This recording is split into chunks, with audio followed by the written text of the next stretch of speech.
This one's for outdoorsniche.blogspot.com. If you know how I am with the videos, I have my cheat sheets, so bear with me. So today we're going to do harvesting seed for next year. As you can see, I have a variety. Today we're only going to do the marigolds and the red daisies. I did do a test to make sure the red daisies would come up because I couldn't remember if they were hybrid or heirloom, and I wanted to see what happens with them. These I'm waiting on, these three. My daughter bought me flowers. How sweet, when I was having a really bad day several weeks ago. And so I put them in, I deadheaded them when they were done and put them in the window with the other ones. So we'll see. They're not ready yet, but I'm gonna let them dry more, but I just wanted them here to show you. So the biggest question a lot of people have is heirloom versus hybrid. Okay, so heirlooms are the original plant that's been passed down generation to generation, or packaged and packaged. To me, in my opinion, they're the best because you always know what you're going to get. Hybrid, they are more disease resistant, and supposedly you get the best of whatever they combine to make a hybrid. But I've had some where they went back to the original, and what was the point? So I prefer heirloom. Now, that's my opinion. They're crossbreeded on hybrid, and I don't know. I'm an old school. So,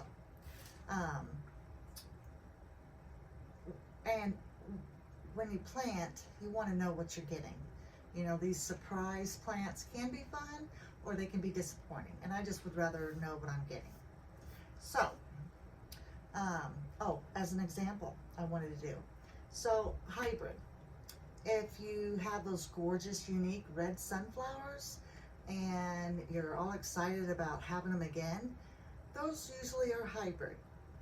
They're crossbreeded. So then you collect the seeds, and the following year you're like, all I have are yellow flowers. What happened? My sunflowers, they're supposed to be red. They're supposed to be these gorgeous red, unique flowers. Instead, they're like everybody else's yellow flowers. Yeah, I don't want that. So, I always suggest heirloom. But if you only have hybrid, plant seed in a test area and see what pops. You know, it doesn't always happen that way. So some could be stronger than others.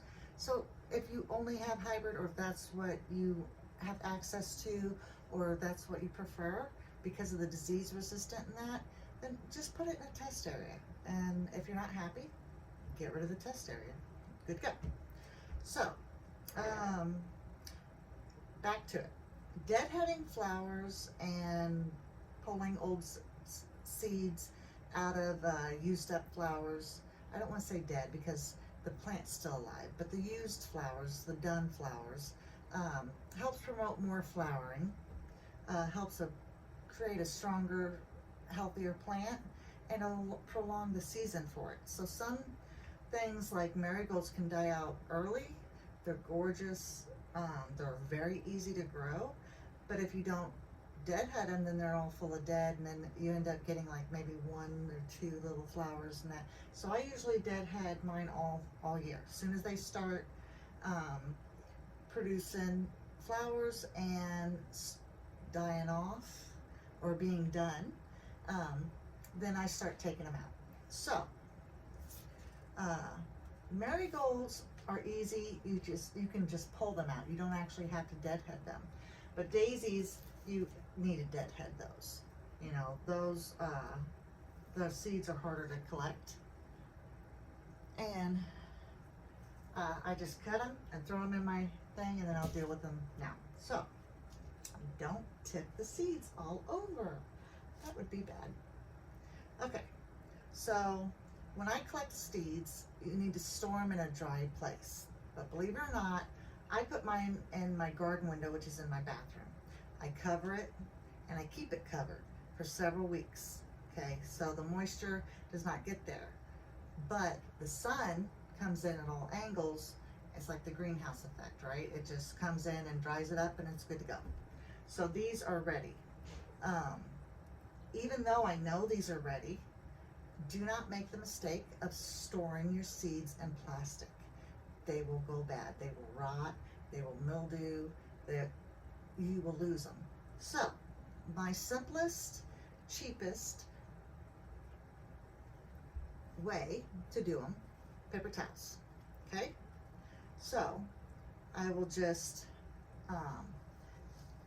make sure that there's no flowers and, the little top of the flower is fine, but no stems and no big flower petals and none of that. Now I know this one's pretty good because I pulled it out, but there's some in here. So I'll go through it and I'll show you. I'll just go through it and make sure that it's good to go. Okay, so say I get my batch here into, I have the little ones, bigger ones would work better. So I'm gonna have several. But, so you just fold it up, make sure it's completely closed, tape it shut, flip it over, write what's on it. You don't want to forget what you have when it comes to planting time. So, also, typically I store them for 6 to 8 weeks. Like I said, do not use plastic, please. Cardboard, paper towels, and even an envelope, a letter envelope, mailing envelope, whatever you have that isn't going to make them mold and let air breathe. So that'll be good to go. I'll take a picture if these turn out and add it, but otherwise, that's how simple it is. And for more tips and tricks, check out outdoorsniche.blogspot.com. See you soon.